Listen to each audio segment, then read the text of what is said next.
جیسی روپیہ گرتا ہے ان کی تو دولت میں اضافہ ہو جاتا ہے، ان کو تو کوئی فرق نہیں ہے مہنگائی کا۔ اور یہ جو ان کے ساتھ وہ میڈیا ہاؤسز تھے جو سارا وقت ہماری باری مہنگائی لگے رہتے ہیں، وہ آج کدھر ہے؟ وہ کیوں چپ کر کے بیٹھے ہیں؟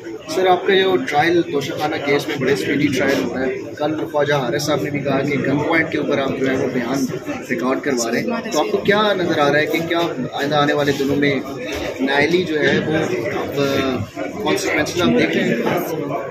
مل کے سب چلیں گے۔ لیکن پہلے تو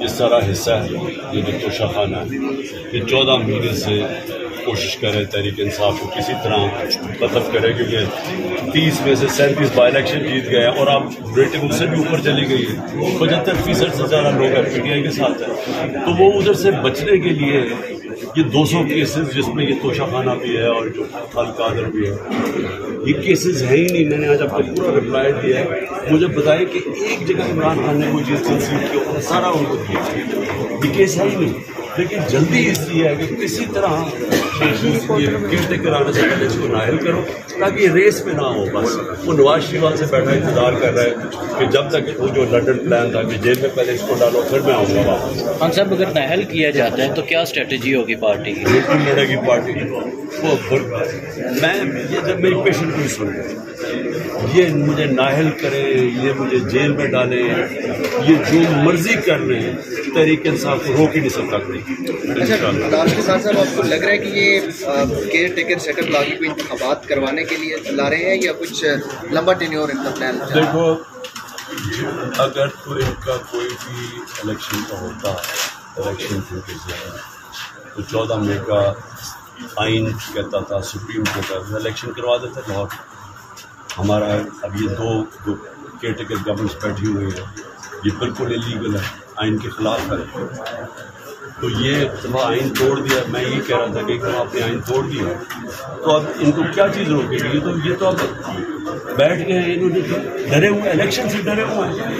تو جب الیکشن سے ڈرے ہوئے ہر حربہ استعمال کریں گے یا پی ٹی آئی ختم ہو جائے تب تک بالکل ہی لڑ نہ سکے، انتظار کرو۔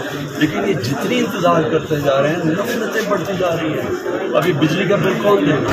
ابھی پیٹرول ڈیزل بڑھتا جا رہا ہے، آٹا کہاں سے کہاں پہنچ گیا ہے، عام آدمی کے حالات جو ہیں، لوگ تو ان سے نفرت کر رہے ہیں۔ تو جو بھی یہ لمبا اسے کریں گے ملک ان کے اگینسٹ لوگوں کی نفرتیں بڑھتی جائیں گی اور پی ٹی آئی بیٹھے بیٹھے اس کا گراف اوپر جاتا جائے گا۔ تو ہمیں نقصان تو پاکستان کو ہو رہا ہے، الیکشن پاکستان کی ضرورت ہے۔ لاسٹلی یہ بتا دیں کہ اب نواز شریف جو ہیں انہوں نے خواجہ آصف کو کچھ اینٹی اسٹیبلشمنٹ ہونے کا ٹاسک دے دیا ہے، وہ بھی کچھ اس طرح کے بیانات دے رہے ہیں۔ اگر الیکشن نہیں ہوتے اور نواز شریف بھی دوبارہ سے الیکشن کا مطالبہ کرتے ہیں تو کیا آپ مشترکہ تحریک چلانے کے حوالے سے؟ سب سے بڑی بات یہ ہے کہ خواجہ آصف کی جو باتیں کہی ہیں، اب یہ یاد رکھیں میں تو یہ کہہ رہا تھا، میں تو کہہ رہا ہوں کہ رجیم چینج پوری سازش ہوئی ہے، اور میں نے بعد میں جب ہمیں پتہ چلا کہ حسین حقانی کو اس نے باجوہ نے ہائر کیا ہوا ہے تو میں تو تب کہہ رہا تھا کہ یہاں سے اس نے شروع کی تھی سازش، یہاں سے شروع کی تھی، امریکنوں کو پھر اس نے شامل کیا اس کے اندر۔ تو خواجہ آصف نے بات کی ہے، یہ ساری چیزیں اللہ حق کنفرم ہو گیا کہ سازش کے تحت گورنمنٹ کرائی ہے انہوں نے۔ اور صرف اب سوال یہ ہے کہ کیا اس ملک کا کوئی فیوچر ہے کہ اگر ایک آدمی کے پاس اتنی پاور ہو کہ الیکٹڈ گورنمنٹ گرا کے اور چوروں کو اوپر بٹھا دے، وہ ملک کا بیڑا غرق کر دے اور اسے پوچھنے والا کوئی نہ ہو؟ کیا کسی ملک کوئی ملک چل سکتا ہے اس طرح؟ سوال تو یہ ہے، کوئی ملک دنیا میں ترقی کر سکتا ہے اس کی کوئی چانس ہے اوپر جانے کی؟ جیسے ایک سپر پاور بیٹھی ہوئی ہے، سپر کنگ، وہ جو اندر سے بند کمرے میں جو فیصلہ، اچھا جی اس کو ایکسٹینشن چاہیے، شہباز شریف نے ایکسٹینشن کا وعدہ کیا ہے، چلو جی گورنمنٹ کرا دیں، اور وہ نتیجہ اب آپ سب کے سامنے ہے۔ سر اسحاق ڈار کے حوالے سے کہہ رہے ہیں کہ اس کو نگراں وزیر اعظم بنایا جا رہا ہے، اور اپوزیشن کی طرف سے بھی کہا گیا کہ وہ معاشی طور پہ ایک میچیور ہیں، تو اس حوالے سے کیا کہتے ہیں؟ اسحاق ڈار کو کیا وہ نواز شریف کو لا کے بٹھا کے وزیر اعظم بنا دیں؟ اگر آپ نے یہی کرنا ہے، کیئر ٹیکر کا تو مقصد ہوتا ہے کوئی نیوٹرل امپائر آ کے الیکشن کروائے، انہوں نے تو وہ مقصد ہی ختم کر دیا کیئر ٹیکر کا، جس کو مرضی لیں۔